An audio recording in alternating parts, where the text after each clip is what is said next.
Hi friends, ಎಲ್ಲರೂ ಹೇಗಿದ್ದೀರಾ? ಇವತ್ತು ಹೆಸರು ಕಾಳು ಉಸ್ಲಿ ಮತ್ತು ಅದ್ರ ಕಟ್ಟಿಂದ ಯಾವ ರೀತಿ ರಸ ಮಾಡೋದು ಅಂತ ತೋರಿಸ್ಕೊಡ್ತಾ ಇದ್ದೀನಿ.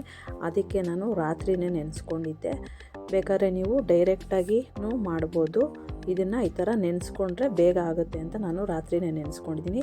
ಯಾವುದೇ ಕಾಳಾದ್ರೂ ಅಷ್ಟೇ ನೆನೆಸ್ಕೊಂಡು ಮಾಡಿದಾಗ ಅದ್ರದ್ದು ನೆಂದಿರುತ್ತಲ್ಲ ಫ್ರೆಂಡ್ಸ್, ಅದ್ರದ್ದು ಗ್ಯಾಸ್ ಎಲ್ಲ ಆಚೆ ಹೋಗುತ್ತೆ ಅಂತ ಅಷ್ಟೇ. ಇದನ್ನು ನೆನೆಸ್ಬಿಟ್ಟು ಮಾಡಿದ್ರೆ ಬೇಗನೂ ಆಗುತ್ತೆ. ನೋಡಿ, ನಾನು ಇದಕ್ಕೆ ಚೆನ್ನಾಗಿ ತೊಳೆದ್ಬಿಟ್ಟು ನಾನು ಇದನ್ನು ಎಷ್ಟು ನೀರು ಬೇಕೋ ಅಷ್ಟು ನೀರು ಹಾಕ್ಕೊತಾ ಇದ್ದೀನಿ. ಯಾಕೆ ಇಷ್ಟೊಂದು ನೀರು ಹಾಕಿದ್ದೀನಿ ಅಂದರೆ, ನೀವು ಎಷ್ಟು ರಸ ಮಾಡ್ತೀರೋ ಅಷ್ಟು ನೀರನ್ನು ಹಾಕ್ಕೊಳ್ಳಿ. ಮತ್ತು ಕುದಿಯುತ್ತಲ್ಲ ಆವಾಗ ಸ್ವಲ್ಪ ಕಮ್ಮಿ ಆಗುತ್ತೆ. ಯಾಕೆಂದರೆ ನಾನು ಇದೇ ಕಟ್ಟಲ್ಲಿ ನಾವು ರಸ ಮಾಡೋದು, ಬೇರೆ ಎಕ್ಸ್ಟ್ರಾ ನೀರು ನಾನು ಹಾಕ್ಕೊಳೋದಿಲ್ಲ. ಅದಕ್ಕೋಸ್ಕರ ಇದನ್ನು ನಾನು ಕುದಿಯೋಕೆ ಇಟ್ಟಿದ್ದೀನಿ. ಅದಕ್ಕೆ ಒಂದು ಸ್ವಲ್ಪ ಉಪ್ಪು ಹಾಕ್ಕೊಳ್ಳಿ, ಎಷ್ಟು ಬೇಕೋ ಅಷ್ಟು ನೋಡಿಕೊಂಡು ಉಪ್ಪು ಕರೆಕ್ಟಾಗಿ ಹಾಕ್ಕೊಂಡು ಇದನ್ನು ಚೆನ್ನಾಗಿ ಕುದಿಬೇಕು. ಇದಕ್ಕೆ ನಾನೀಗ ನೋಡಿ ಹಸಿಮೆಣ್ಸಿನ್ಕಾಯಿ ಇದಕ್ಕೆ ಹಾಕ್ಕೊತಾ ಇದ್ದೀನಿ. ನೀವು ನೆನೆಸಿಲ್ಲ ಅಂದರೆ ಕುಕ್ಕರಲ್ಲಿ 1-2 ವಿಜಿಲ್ ಮಾಡಿಸ್ಕೊಬೋದು. ನಾನು ಕುಕ್ಕರಲ್ಲೂ ಮಾಡ್ತೀನಿ. ಕುಕ್ಕರಲ್ಲಿ ಮಾಡಿದಾಗ ಏನಾಗುತ್ತೆ ಅಂದರೆ ಸ್ವಲ್ಪ ಸಾಫ್ಟಾಗಿ ಬೆಂದ್ಬಿಡುತ್ತೆ. ಅದಕ್ಕೋಸ್ಕರ ಒಂದೇ ವಿಜಿಲ್ ತೆಗೆದ್ಬಿಟ್ಟು ಆ ವಿಜಿಲನ್ನು ಬಿಟ್ಬಿಟ್ಟು ತೆಗಿಬೇಕಾಗುತ್ತೆ. ಆವಾಗ ನಾವು ನೋಡ್ಕೊಬೇಕು. ಅದೇ ಕಟ್ಟಲ್ಲಿ ನಾವು ಹುಣಸೆಹಣ್ಣು ಎಷ್ಟು ಬೇಕೋ ಅಷ್ಟು, ಹುಳಿ ಸ್ವಲ್ಪ ಮುಂದೆನೇ ಇರಬೇಕು ರಸಮ್ಗೆ. ಅದಕ್ಕೋಸ್ಕರ ಅದೇ ಕಟ್ಟಲ್ಲಿ ಹುಣಸೆಹಣ್ಣ ನೆನೆಸ್ಕೊಂಡಿದ್ದೀನಿ.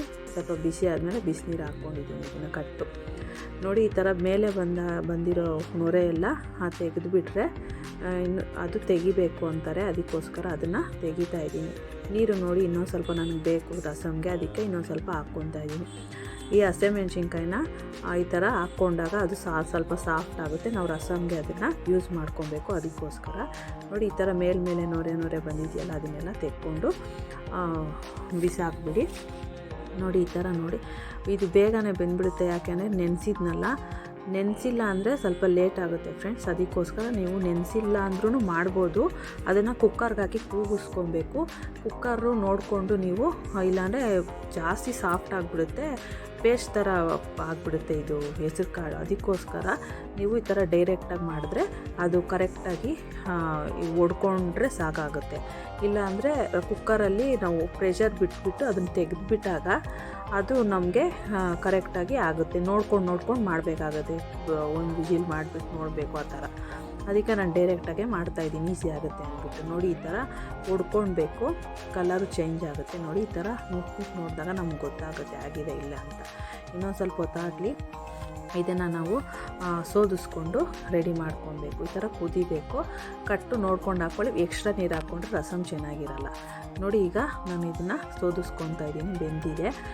ಅದಕ್ಕೆ ಸೋದಿಸ್ಕೊಂಡ್ಬಿಟ್ಟು ಇದಕ್ಕೆ ಬೆಳ್ಳುಳ್ಳಿ ಎಲ್ಲ ಬೇಕು. ಬೆಳ್ಳುಳ್ಳಿ ಎಲ್ಲ ಬಿಡಿಸಿ ರೆಡಿ ಮಾಡಿ ಇಟ್ಕೊಂಡಿದ್ದೀನಿ ಆಲ್ರೆಡಿ ನಾನು. ನೋಡಿ, ಈ ಥರ ಬೊಗ್ಗಿಸ್ಕೊಂಡ್ಬಿಡಿ.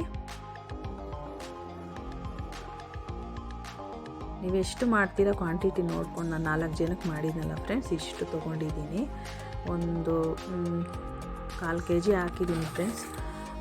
ಇಷ್ಟಪಟ್ಟು ತಿಂತಾರೆ ಉಸ್ಲಿ ಎಲ್ಲ ನಮ್ಮ ಮನೆಯಲ್ಲಿ. ಅದಕ್ಕೋಸ್ಕರ ನನಗೂ ತುಂಬ ಇಷ್ಟ ಹೆಸರು ಕಾಳಲ್ಲಿ ಮಾಡೋದು. ನೋಡಿ, ಅದಕ್ಕೆ ನಾನು ಬೆಳ್ಳುಳ್ಳಿ ಮತ್ತು ಇದನ್ನು ಎಲ್ಲ ಅದಕ್ಕೆ ಹಾಕಿದ್ವಲ್ಲ ಹಸಿಮೆಣ್ಸಿನ್ಕಾಯಿ ಎಲ್ಲ, ಅದು ಜಜ್ಜಿಬಿಟ್ಟು ಇದಕ್ಕೆ ಕಟ್ಟಿದೆಯಲ್ಲ ಅದಕ್ಕೆ ಹಾಕಬೇಕು. ಇಷ್ಟೇ ಕಟ್ಟಿಗೆ ನಾನು ಇದನ್ನೇ ಹುಣಸೆಹಣ್ಣು ನೀರಿಗೂ ಹಾಕ್ಬಿಟ್ಟು ಅದೇನೇ ಹಿಸ್ಕೊಂಡು ಇದು ಹಾಕ್ಬೇಕು. ಇದು ಪಲ್ಯಕ್ಕೆ ಶುಂಠಿ ಮತ್ತು ಬೆಳ್ಳುಳ್ಳಿ ಪಲ್ಯಕ್ಕೆ ಉಸ್ಲಿಗೆ ಹಾಕ್ಕೊಳಕ್ಕೆ ಕುಟಾಣಿನಲ್ಲಿ ರೆಡಿ ಮಾಡಿ ಇಟ್ಕೊಂಡಿದ್ದೀನಿ. ನೋಡಿ, ಮತ್ತು ಬೆಳ್ಳುಳ್ಳಿನ ಮತ್ತು ಹಸಿಮೆಣ್ಸಿನ್ಕಾಯಿ ನೋಡಿಕೊಂಡು ಅದೇ ಕಟ್ಟಿಗೆ ಹಾಕಿದ್ವಲ್ಲ ಅದನ್ನೇ ಸ್ವಲ್ಪ ಜಜ್ಜಿಬಿಟ್ಟು ಇದಕ್ಕೆ ಹಾಕ್ಕೊತಾ ಇದ್ದೀನಿ. ಖಾರ ಹಾಕ್ಕೊಂಡು ಮುಂದೆ ಬೇಕು ಅಂದರೆ ನಾನು ಒಂದು ಸ್ವಲ್ಪ ತೆಗ್ದಿಕ್ಕಿದ್ದೀನಿ. ಜಾಸ್ತಿ ಖಾರ ಬೇಡ ನನಗೆ ಅಂದ್ಬಿಟ್ಟು, ಜಾಸ್ತಿ ಖಾರ ಇತ್ತು ಅಂದ್ಬಿಟ್ಟು ಅದನ್ನು ಸಪ್ರೇಟಾಗಿ ತೆಗ್ದಿದ್ದೀನಿ. ಯಾರಿಗಾನು ಖಾರ ಬೇಕು ಅಂದರೆ ಅದಕ್ಕೆ ಇಸ್ಕೊಂಡು ನೀವು ತಿನ್ಬೋದು. ನೋಡಿ, ಈಗ ಇದಕ್ಕೆ ನಾನು ಬೆಳ್ಳುಳ್ಳಿನ ಜಜ್ಜಿಬಿಟ್ಟು ಹಸಿಮೆಣ್ಸಿನ್ಕಾಯಿ ಕಟ್ಟಲ್ಲಿ ಹಾಕಿದ್ನಲ್ಲ ಆ ಹಸಿಮೆಣ್ಸಿನ್ಕಾಯಿನ ಇದಕ್ಕೆ ಜಜ್ಜಿಬಿಟ್ಟು ಹಾಕ್ಕೊಂಡಿದ್ದೀನಿ. ಅದನ್ನು ಕೈಯಲ್ಲಿ ಇಸ್ಬೋದು. ನೋಡಿ, ಈಗ ಹುಣಸೆಹಣ್ಣು ಹಾಕ್ತಾಯಿದ್ದೀನಿ. ಹುಣಸೆಹಣ್ಣು ನೀರು ಕಟ್ಟಲ್ಲಿ ನೆನೆಸಿದ್ವಲ್ಲ ಫ್ರೆಂಡ್ಸ್, ಅದನ್ನು ಇಸಿಕ್ಬಿಟ್ಟು ಇದಕ್ಕೆ ಹಾಕ್ಕೊಳ್ಳಿ. ಇನ್ನೊಂದು ಸ್ವಲ್ಪ ಅದೇ ಕಟ್ಟು ತೊಗೊಂಡು ಹುಣಸೆಹಣ್ಣಿಗೆ ಹಾಕ್ಕೊಂಡು ನೀವು ಫುಲ್ಲು ಇಂಟ್ಕೊಂಡು ಇದಕ್ಕೆ ಸ್ವಲ್ಪ ಹುಣಸೆಹಣ್ಣು ಸ್ವಲ್ಪ ಮುಂದೆನೇ ಇರಬೇಕು. ಅದಕ್ಕೋಸ್ಕರ ಸ್ವಲ್ಪ ಟೇಸ್ಟ್ ನೋಡಿದ್ರೆ ಏನಾದರೂ ಉಪ್ಪು ಕಮ್ಮಿ ಇದ್ದರೆ ಹಾಕ್ಕೊಳ್ಳಿ. ಹುಣಸೆಹಣ್ಣು ಅಷ್ಟೇ ಸ್ವಲ್ಪ ಮುಂದೆ ಇರಲಿ, ಜಾಸ್ತಿ ಏನು ಬೇಡ. ಎಷ್ಟು ಬೇಕೋ ಅಷ್ಟು ಹಾಕ್ಕೊಂಡು ಇದನ್ನು ರೆಡಿ ಮಾಡಿಕೊಂಡ್ರೆ ನೆಕ್ಸ್ಟು ಒಗ್ಗರಣೆ ಮಾಡಬೇಕು. ನೋಡಿ, ಈಗ ರಸಮ್ಗೆ ಒಗ್ಗರಣೆ ಹಾಕ್ತಾಯಿದ್ದೀನಿ. ಒಂದು ಪಾತ್ರೆ ಇಟ್ಕೊಂಡು ಅದಕ್ಕೆ ಮಾಮೂಲಿ ಸಾಸಿವೆ, ಕರಿಬೇವು, ಹಿಂಗು ಸ್ವಲ್ಪ ಹಾಕ್ಬಿಟ್ಟು ಅದನ್ನು ಇದಕ್ಕೆ ಹಾಕ್ಕೊಂಡು ಇದು ಕುದಿ ಬಂದರೆ ಇದೇ ಆಗುತ್ತೆ ನೋಡಿ. ಹಿಂಗು ಸ್ವಲ್ಪ ಹಾಕ್ಕೊಳ್ಳಿ, ರಸಮ್ಗೆಲ್ಲ ಚೆನ್ನಾಗಿರುತ್ತೆ ಹಿಂಗು ಹಾಕಿದ್ರೆ. ನೋಡಿ ಈ ಥರ ಸ್ವಲ್ಪ ಕರ್ಬೇವಿನ ಸೊಪ್ಪು ಹಾಕ್ಬಿಟ್ಟು ಆ ರಸಮ್ ಕಟ್ ಮಾಡಿದ್ವಲ್ಲ ಅದಕ್ಕೆ ನಾವು ಖಾರ ಹುಣಸೆಹಣ್ಣು ಎಲ್ಲ ಹಾಕಿಕ್ಕಿದ್ವಲ್ಲ ಫ್ರೆಂಡ್ಸ್, ಅದು ನೋಡಿ ಇದಕ್ಕೆ ಹಾಕ್ಕೊಂಬಿಡಿ. ಈ ಥರ ರಸಮ್ ನೀವು ಯಾವತ್ತೂ ಟ್ರೈ ಮಾಡಿರಲ್ಲ, ಈ ಥರ ಒಂದು ಸತಿ ಟ್ರೈ ಮಾಡಿ, ಸೂಪರಾಗಿರುತ್ತೆ.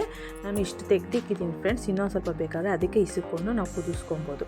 ಈ ಕಡೆ ಉಸ್ಲಿಗೆ ರೆಡಿ ಮಾಡ್ಕೊತಾ ಇದ್ದೀನಿ. ಮಾಮೂಲಿ ಉಸ್ಲಿಗೆ ನಾನು ಎಣ್ಣೆ, ಮಾಮೂಲಿ ಈರುಳ್ಳಿ, ಹಸಿಮೆಣಸಿನ್ಕಾಯಿ ಮತ್ತು ಶುಂಠಿ ಬೆಳ್ಳುಳ್ಳಿ ಯಾವಾಗ ನೀವು ಹಾಕ್ತೀನಿ. ಇದಕ್ಕೆ ಸ್ವಲ್ಪ ಬೆಲ್ಲ ಹಾಕಿದ್ರೆ ಟೇಸ್ಟು ತುಂಬ ಚೆನ್ನಾಗಿರುತ್ತೆ ನೋಡಿ. ಸ್ವಲ್ಪ ಕೊತ್ತಂಬರಿ ಸೊಪ್ಪು ಲಾಸ್ಟಲ್ಲಿ ಉದುರಿಸಿದ್ರೆ ಇದು ರೆಡಿ ಆಯಿತು. ಪಲ್ಯಕ್ಕೆ ನಾವು ಯಾವುದೇ ಕಾಳು ಪಲ್ಯ, ಅವರೆಕಾಳು ಮತ್ತು ಏನಕ್ಕೆ ಉಸ್ಲಿ ಮಾಡಿದಾಗ ನಾವು ಸ್ವಲ್ಪ ಶುಂಠಿ ಮತ್ತು ಬೆಳ್ಳುಳ್ಳಿ ಹಾಕಿದ್ರೆ ಟೇಸ್ಟು ಇನ್ನೂ ಸೂಪರಾಗಿರುತ್ತೆ. ನೀವು ಒಂದ್ಸಲ ಈ ಥರ ಟ್ರೈ ಮಾಡಿ ನೋಡಿ. ಇದಕ್ಕೆ ಸ್ವಲ್ಪ ಎಣ್ಣೆ ಹಾಕ್ಬಿಟ್ಟು, ಎಣ್ಣೆ ಖಾಲಿ ಆಗಿತ್ತು, ಇನ್ನೊಂದು ಸ್ವಲ್ಪ ಎಣ್ಣೆ ಆಮೇಲೆ ಹಾಕ್ಬಿಟ್ಟು ನೋಡಿ ನಾನು ಒಗ್ಗರಣೆಗೆ ಸಾಸಿವೆ, ಕರ್ಬೇವಿನ ಸೊಪ್ಪು, ಈರುಳ್ಳಿ ಎಲ್ಲ ಹಾಕ್ಬಿಟ್ಟು ಮಾಮೂಲಿ ಒಗ್ಗರಣೆ ಹಾಕೋದು. ಶುಂಠಿ ಬೆಳ್ಳುಳ್ಳಿ ಒಂದು ಎಕ್ಸ್ಟ್ರಾ ಹಾಕಿದ್ದೀನಿ. ನೀವು ಯಾವ ಕಾಳು ಪಲ್ಯ ಮಾಡಿದ್ರೂ ಶುಂಠಿ ಬೆಳ್ಳುಳ್ಳಿ ಹಾಕಿದ್ರೆ ನಿಮಗೆ ಟೇಸ್ಟ್ ಇನ್ನೂ ಸೂಪರಾಗಿರುತ್ತೆ ನೋಡಿ. ಈರುಳ್ಳಿ, ಹಸಿಮೆಣಸಿನ್ಕಾಯಿ ಎಲ್ಲ ಹಾಕ್ಕೊತಾ ಇದ್ದೀನಿ. ಇದು ಮತ್ತು ಲಾಸ್ಟಲ್ಲಿ ಒಂದು ಸ್ವಲ್ಪ ತೆಂಗಿನ ತುರಿ ಹಾಕ್ಬಿಟ್ಟು ಇದು ಮಿಕ್ಸ್ ಮಾಡಿಕೊಂಡ್ರೆ ಇದು ರೆಡಿ ಆಗುತ್ತೆ. ಯಾರ್ಯಾರು ನನ್ನ ಚಾನಲ್ನ ಸಬ್ಸ್ಕ್ರೈಬ್ ಮಾಡ್ಕೊಂಡು ನೋಡ್ತಾ ಇದ್ದೀರಾ ಅವ್ರಿಗೆಲ್ಲ ತುಂಬ ಥ್ಯಾಂಕ್ಸ್. ಯಾರ್ಯಾರು ಸಬ್ಸ್ಕ್ರೈಬ್ ಮಾಡ್ಕೊಂಡು ನೋಡ್ತಾ ಇಲ್ಲ ಅವರೆಲ್ಲ ಸಬ್ಸ್ಕ್ರೈಬ್ ಮಾಡ್ಕೊಂಡು ನೋಡಿ, ಫುಲ್ ವೀಡಿಯೋ ನೋಡಿ ಫ್ರೆಂಡ್ಸ್. ಹೇಗಿತ್ತು ಅಂತ ತಿಳಿಸಿ. ಈ ಥರ ನೀವು ತಿಳಿಯಾಗಿ ಯಾವಾಗಾದರೂ ಜ್ವರ ಬಂದಾಗ ಎಲ್ಲ ನಾವು ಯೂಸ್ ಈ ಥರ ಮಾಡಿಕೊಂಡ್ರೆ ತುಂಬ ಚೆನ್ನಾಗಿರುತ್ತೆ ಟೇಸ್ಟು. ಪಲ್ಯನೂ ಇರುತ್ತೆ, ಯಾವಾಗಲೂ ಬಸ್ಸಾರು ಮಾಡ್ತಾನೆ ಇರ್ತೀವಿ.